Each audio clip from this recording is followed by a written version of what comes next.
trouxe aqui essa determinação do que os data centers são, mas nada mais é do que o que a gente vê hoje em dia na aplicação de conceitos de armazenamento de dados, que é o que hoje em dia tem sido o mais, vamos dizer assim, relevante dentro das empresas, e os suportes para que isso tenha uma segurança de informação. Então, o data center ele entra como um grande conceito complexo, um processo complexo dentro de uma empresa, seja ela que tem o seu próprio data center, como aquela que também dispõe os seus dados em outras empresas que fazem esse tipo de guarda, vamos dizer assim, que seriam os colocations que a gente chama, né?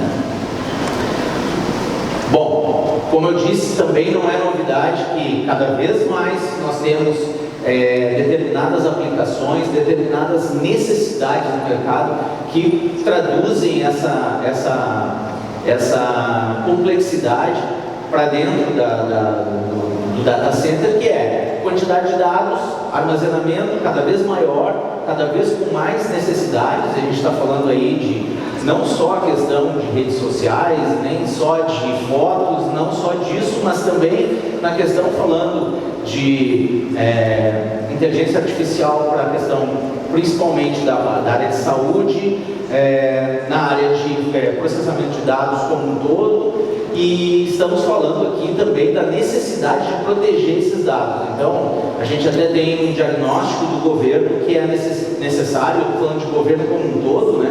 Isso de várias esferas, que é preciso criar uma política que abranja isso também. Então, tudo isso acaba fazendo com que a gente tenha um funil em relação à necessidade de um data center para dentro da nossa expectativa enquanto mercado.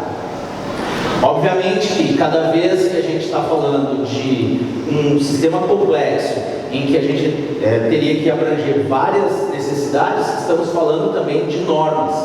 E aí é importante, sempre falo sobre normas, independente de qual assunto que eu estou falando, e é muito importante porque a norma, ela existe, ela é, vamos dizer assim, feita por várias mãos, mas ela de nada serve se ela não é reconhecida pelo mercado.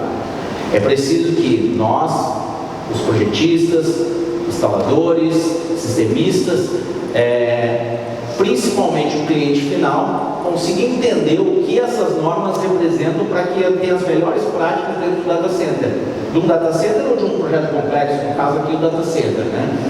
Então, assim, quando eu falo de normas de padrões aplicáveis de institutos reconhecidos, como a ISO, como a ASHRAE, como a ANSI TIA 942, que é a que começou essa padronização, eu estou falando de pegar várias disciplinas complexas e fazer com que elas conversem entre si. Então, um data center hoje, ele não é só um projeto de engenharia como um todo, não, ele é um projeto de engenharia elétrica, eletricista, um projeto de eletrônica, um projeto de mecânica, arquitetura, engenharia de sistema de segurança, e isso tem que conversar entre si. Se não conversa entre si, provavelmente a gente vai ter problemas, e as padronizações que são necessárias para isso, elas estão postas e têm que ser, como eu disse, reconhecidas pelo mercado. Eu sempre falo que eu tive num data center há uns 10 anos atrás, e o grande problema era, temos várias fileiras de racks, e lá no final a gente tem um calor excessivo e os sistemas estão caindo. Abrimos o piso elevado do data center e tínhamos vários leitos de cabeamento estruturado, fibras, elétricas, tudo passando na frente do duto do ar-condicionado que saía lá para trás. Então, era impossível que isso fosse dar certo. Daria certo ali no começo, porque era um insuflamento por baixo, pela parte inferior, mas não daria certo lá no final. É uma conta bem simples. E isso teria sido equacionado simplesmente com uma integração desses projetos. Trouxe aqui também a questão dos níveis de data center para a gente entender um pouco, e eu trago aqui 3 níveis, porque na realidade são 4. Se a gente fosse pegar a norma como ela é preconizada, nós temos 4 tipos de data center. Mas, hoje, amplamente também reconhecido pelo mercado, a questão de ter um nível 4 hoje de data center seria a de ter um nível de redundância de 99,9999% de redundância e resiliência dentro dessa necessidade. E as corporações acabam pegando a seguinte equação: é melhor ter dois data centers de nível 2 ou 2 de nível 3 do que ter um de nível 4. E aí nós teríamos todo tipo de redundância necessária. Quando a gente está falando de níveis, a gente está falando de tempo de parada desses níveis. Então, quando a gente está falando do nível 1, a gente está falando aí de 3 a 4 horas por ano de parada total para todo tipo de manutenção que possam ser feitas. No nível 2, nós estamos falando de, 28,8 horas de disponibilidade por ano, 22 horas no nível 2 e 1,6 horas de disponibilidade por ano no nível 3. O nível 4 nós estamos falando de 30 minutos. Então, durante 30 minutos, o nível 4, isso por norma, preconiza-se que ele tem que ficar indisponível. Então, esses são os principais indicadores, né, que a gente poderia dizer dos níveis de data center. O nível ele é um indicador de redundância completa ou parcial. Outra questão que aí, entrando bem para a nossa área aqui, é a questão principalmente da climatização dentro desses ambientes, né? Por quê? Porque um estudo que foi feito em 2005, e a gente está falando aí de quase 20 anos atrás, já dizia que o ar-condicionado era o grande vilão do data center. Era o que fazia com que o metro quadrado do data center fosse o mais caro dentro de todos os projetos de engenharia que a gente tinha naquela época.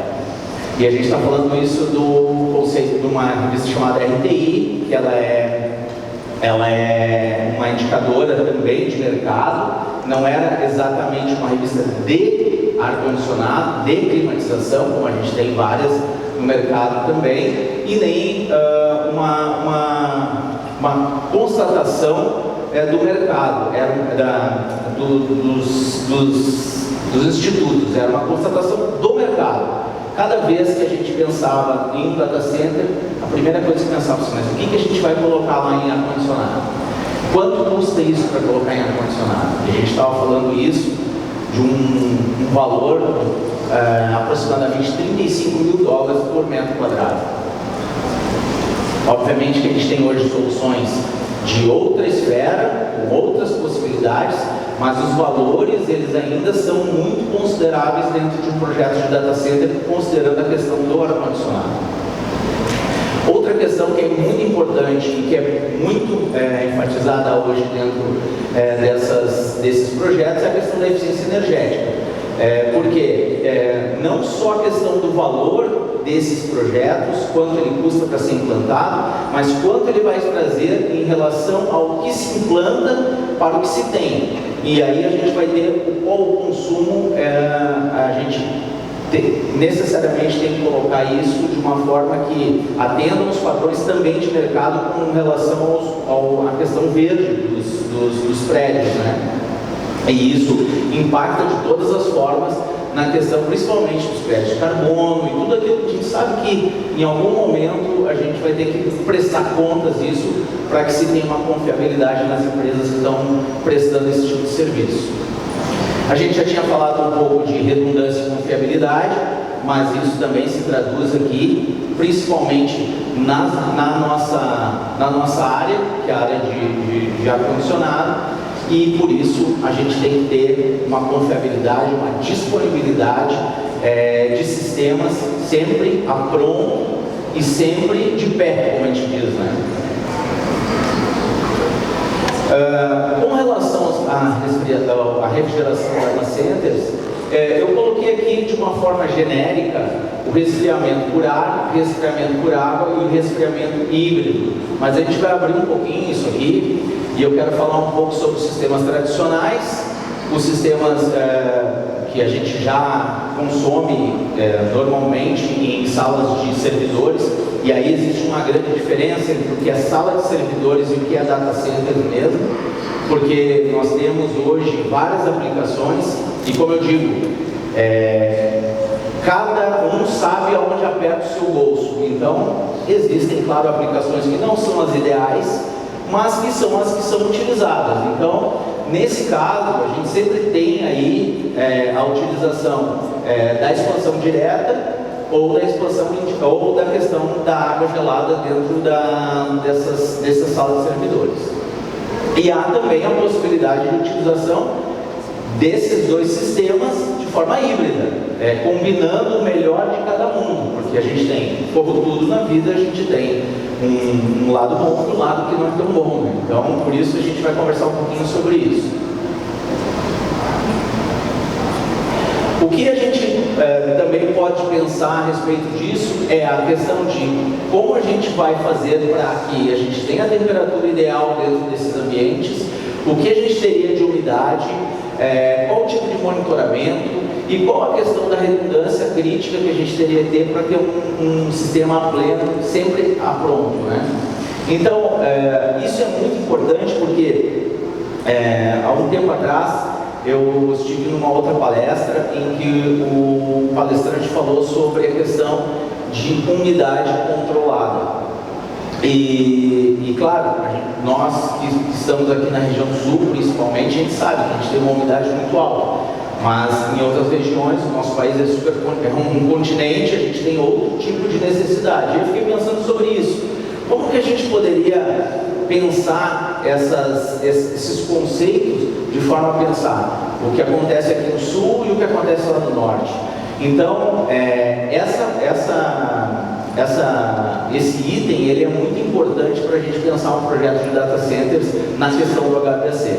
A umidade ela tem que ser controlada e ela precisa de sistemas, sensoriamentos, redundâncias, monitoramento. E falando aqui também um pouco do IoT, a internet das coisas, a gente precisa que isso seja um dos pilares para que a gente possa colocar, porque a gente tem equipamentos muito caros ali dentro, mas mais do que os equipamentos caros que estão ali dentro, existe uma coisa muito mais cara que o próprio equipamento, que é a informação que está ali dentro.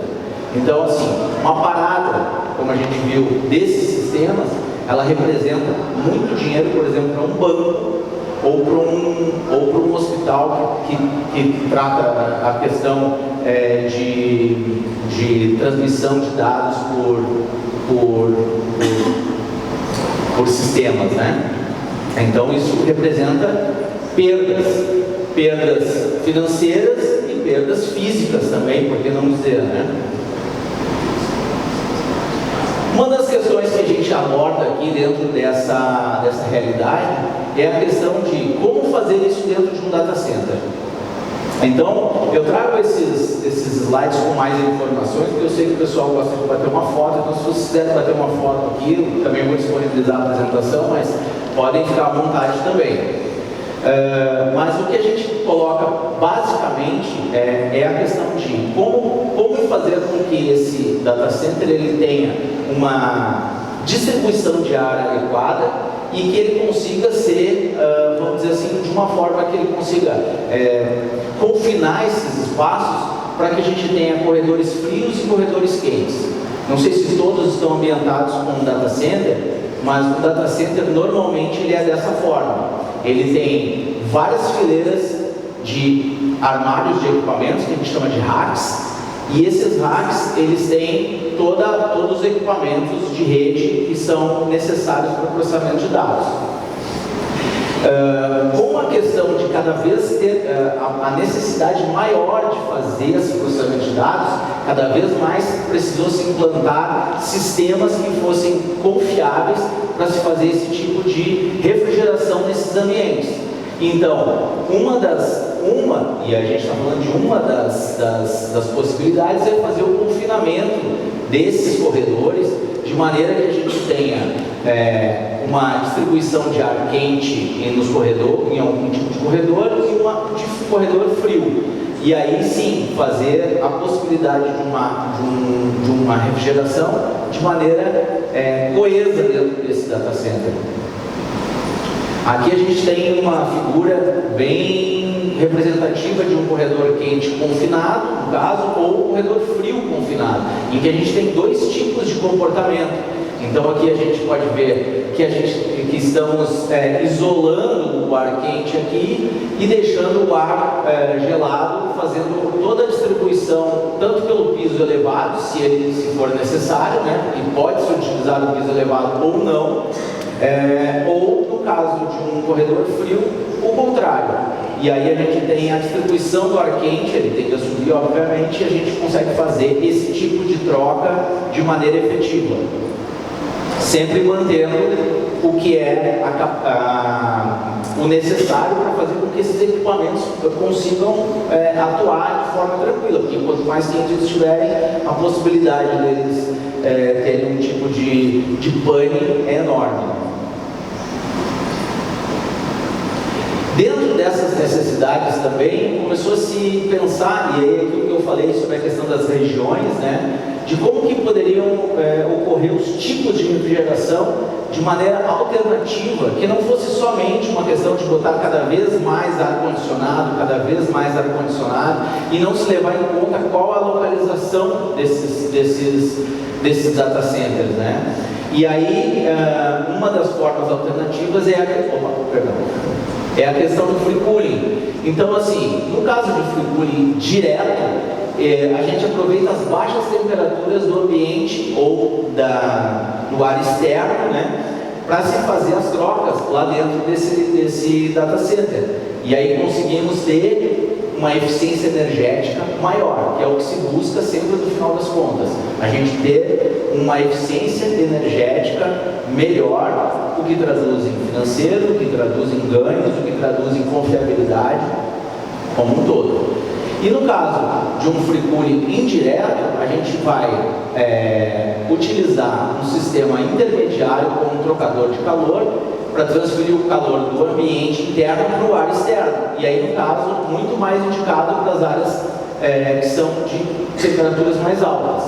Então aqui a gente tem o ar circulante do data center com a questão do ar ambiente misturando, mas com free cooling direto, e a gente está falando, eu vou falar um pouquinho de cada um deles aqui também, e o indireto com a questão do trocador de calor. E por fim a diabática, que também não é tão utilizado, mas existe essa possibilidade também de aproveitar a evaporação da água para resfriar o ar.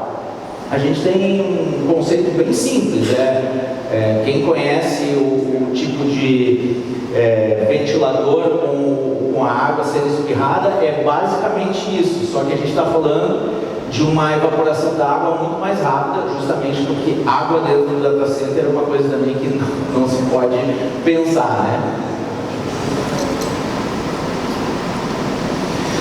Esses equipamentos que são típicos de um data center também têm nomes próprios para isso. Então, a gente está falando aqui de equipamentos que são muito parecidos com os equipamentos que a gente normalmente trabalha, mas com algumas diferenças no que tange a precisão e necessidade.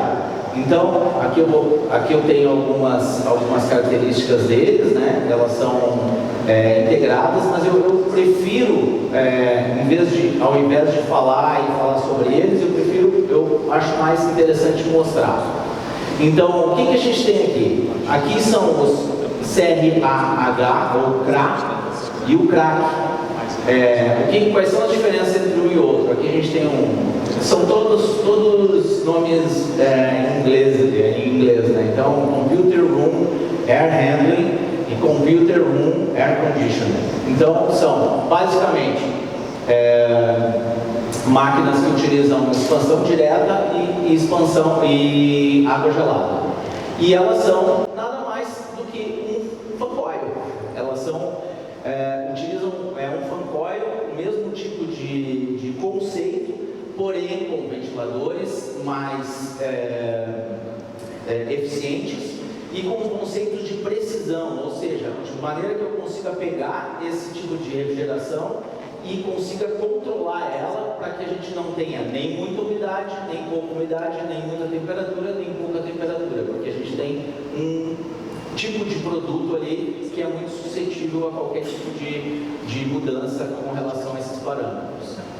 Aqui a gente tem também um tipo de armário de servidores, que é o rack, que utiliza um dos componentes já é um próprio circulador de ar. Aqui a gente está falando de um fluido refrigerante ou até de água, que está na porta ou na traseira do rack. Então temos aí a possibilidade de colocar isso dentro do data center já diretamente. Então a gente volta lá naquela parte do confinamento. O confinamento é um tipo de fazer esse tipo de circulação de ar. E aqui a gente tem outro tipo, ainda mais direto, que é pegar cada um dos armários servidores e colocar um resfriador aqui que possa fazer esse tipo de ação direto no armário dos servidores. E em row nada mais é do que colocar eles em fila, né? Ou seja, colocar eles de maneira modular. Quando a gente fala em fila, a gente está falando de modularidade, que também é outra faceta dentro do data center, que é você começa de um jeito e deixa uma porta aberta para que você possa ir modulando e aumentando isso ao longo do tempo. Então, por quê? Porque o processamento de dados ele não para. A gente tem hoje um tipo de aplicação e possivelmente daqui a 5 ou 10 anos a gente vai ter outro tipo de aplicação com mais processamento, com mais necessidades. Aqui a gente tem o que a Trox também fabrica, que é a questão das UDAs, né, ou AHUs, que são exatamente as mesmas que a gente utiliza em todos os projetos, mas isso eu vou falar um pouquinho também aqui, que é a questão de o que está no envelopamento do data center e o que está fora do data center. Quando a gente fala fora, não é fisicamente, é o que faz com que esse data center tenha um ar sendo processado de maneira correta, para que esses equipamentos aqui possam agir de forma correta também. Então a gente está falando que isso aqui está dentro do envelope, dentro do data center, e aqui a gente tem o ar entrando e sendo processado para que a gente possa ter isso aqui funcionando de forma correta. Temos aqui também a questão de tipos de HUs e temos aqui a possibilidade de fazer também uma conjunção para que tenhamos uma máquina 100% de ar exterior, que também faz com que a gente ganhe pontos na questão de eficiência energética. Falando nela, a otimização do projeto ela é fundamental nessa questão, que é fazer com que a gente consiga cada vez mais ter eficiência energética, mas sem abrir mão de energias renováveis. A questão de monitoramento e controle, que é muito importante. Muitas vezes o pessoal abre mão um pouco da questão do monitoramento em razão dos equipamentos, e como eu digo, cada bolso é um bolso, mas a gente sabe que se a gente quer ter um projeto que seja eficiente, que tenha todo tipo de controle, o ideal é que a gente consiga fazer isso com sistemas avançados de monitoramento, sensoriamento, avaliação de desempenho, todo tipo de gráficos necessários para a gente verificar isso ao longo do tempo e principalmente ver quanto se gasta e por que se gasta. Se gasta bem ou se gasta mal. Isso é muito importante. Para isso, a gente tem alguns indicadores, que são indicadores necessários para se fazer esse tipo de controle.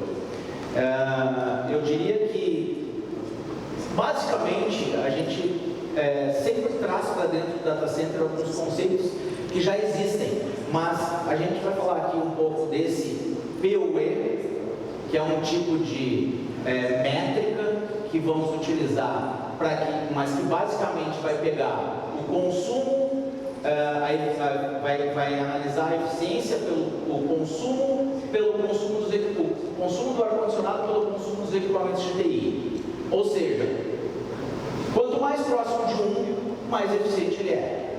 Então, quando a gente faz essa relação, a gente tem que ter essa ciência. quanto mais próximo de um, mais eficiente esse data center é. E aqui existe uma outra métrica, que é a DCIE, né? Também uma sigla de origem americana, inglesa, que é uma outra métrica, que é ao contrário do PUE. Na realidade, ele vai pegar aqui a razão entre o que é eficiência e o que é energia total consumida, e quanto maior e aí por percentual, quanto maior ela for, melhor ela é. Da mesma forma. Mas o que a gente está fazendo aqui nada mais é do que categorizar o que cada um dos data centers tem como melhores práticas. Como eu disse, melhores projetos, melhores adoções de normas, melhoria contínua, como a gente está falando aqui também, né? A gente precisa estar sempre se policiando para que esse tipo de indicador seja adequado. Por quê? Porque isso representa custo, porque isso representa uma imagem para o mercado também, que traz uma confiabilidade ou não. E aí estamos falando de empresas que são especializadas nisso, né? Uma Scala Data Center hoje, ou uma Equinix, que são empresas que fazem colocation, elas são avaliadas por esse tipo de métrica. Então, hoje a Scala, se eu não me engano, ela tem o data center dela em Campinas e ela está expandindo para o Rio Grande do Sul. Então, tem ali uma necessidade de fazer isso. E é impressionante como eles estão hoje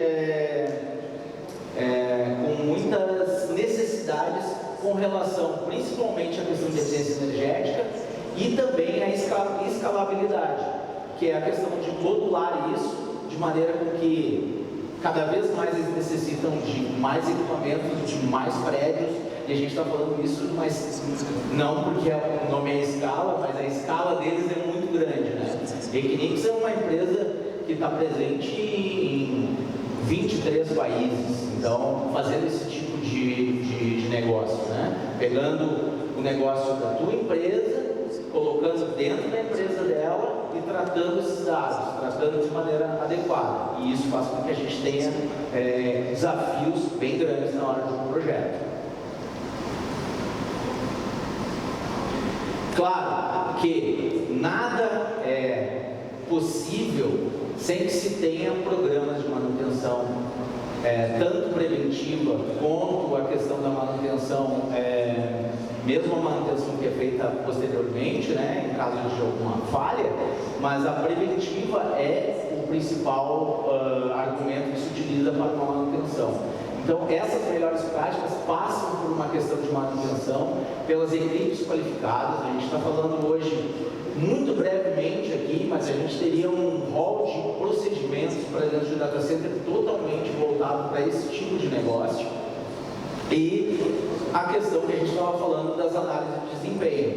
Então, quando a gente está falando de eficiência energética, a gente também está falando isso vinculado aos programas de manutenção.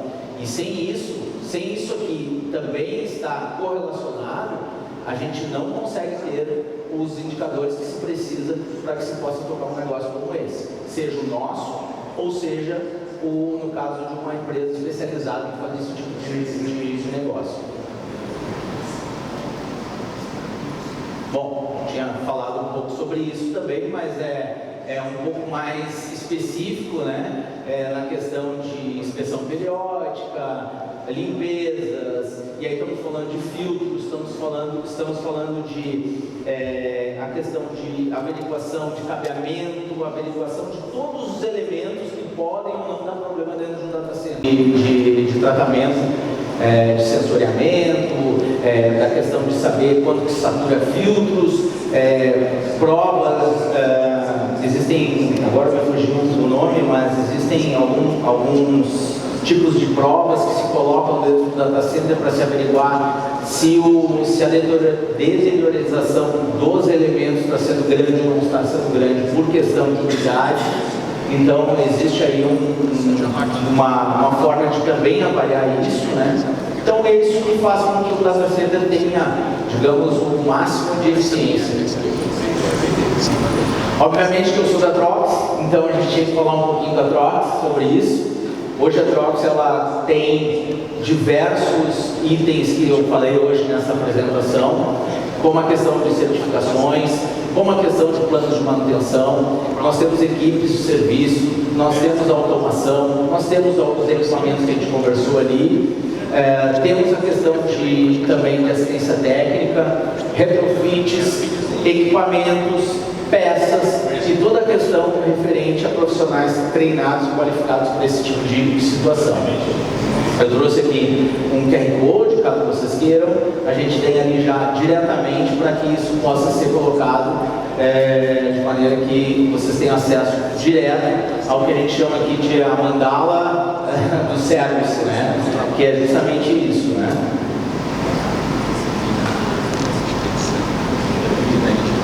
E ainda assim, teríamos aqui também uma forma que seria bem interessante, se vocês quiserem ir um pouquinho mais além, que é o nosso Trox Academy. Isso aqui é uma plataforma totalmente intuitiva e ela é muito fácil. Também com aquele QR Code vocês têm condição de chegar até esse portal, onde a gente tem curso em português e curso em espanhol e com certificados. Então vocês podem ir até lá, vocês podem encontrar não só a questão de equipamentos, como a gente falou aqui, como equipamentos também de difusão, o que é importante também. Até passei um pouquinho ali, mas a gente está falando aqui, o Marco, que é da EGA, está aqui conosco também, ele é nosso representante na região. Na questão de difusão, onde a gente vai encontrar as grelhas, onde a gente vai encontrar toda a parte de equipamentos para esse tipo de aplicação. E esses cursos, eles estão livres, eles são gratuitos, e você tem que fazer apenas se cadastrar, ir até lá e fazer os cursos. Os cursos, eles têm módulos, então você pode conseguir isso de forma bem rápida, fácil, e poder certificar em produtos e em conceito, que é importante também, porque a gente não está falando só do produto, a gente está falando do conceito de difusão de ar, conceito de ar-condicionado, conceito de melhores práticas. Tudo a gente tem lá para os profissionais que já fizeram esses cursos e são ministrados ali dessa forma. Em considerações finais aqui, eu diria que o mais importante para a gente sair daqui, para a questão do HVAC em data centers, é a gente ter em mente que eficiência energética é muito importante nesse ato. As técnicas para a gente fazer isso são muito importantes. O desenvolvimento de equipamentos, então isso, no caso, nós temos uma equipe bastante voltada para essa questão de desenvolvimento de equipamentos, mas a gente está falando também do desenvolvimento dos equipamentos que a gente vai precisar monitorar. Então a gente tem que estar em atividade constante, não só desenvolvendo os nossos produtos na nossa bolha, mas também vendo o que o mercado está exigindo, e isso é muito importante. Não adianta a gente ter ali, vamos fazer um melhor ar-condicionado, mas o que é que o mercado do data center precisa para isso? São coisas diferentes, não é a mesma coisa que o conforto. A gente tem um outro tipo de necessidade, não é um processo também, ele é diferente. A gente precisa ver isso de uma forma bem clara, de maneira que a gente tenha o desenvolvimento de equipamentos para esse tipo de função. E a questão de que cada vez mais nós vamos ter demanda por serviços digitais, continuamente, está crescendo sempre e tendo sempre a necessidade de que a gente esteja inovando em determinadas áreas. Eu abro aqui um espaço para dúvidas e fico à disposição de vocês também, porque, como eu disse, esse é um tema bem amplo e ele tem muitas ramificações ali dentro. Então, o que eu abordei hoje foi de uma forma rápida os principais componentes desse tipo de abordagem, mas que, se a gente for a fundo, a gente teria aqui um seminário para se fazer a respeito disso. Então, fico à disposição de vocês caso tenham qualquer dúvida a respeito dessa apresentação.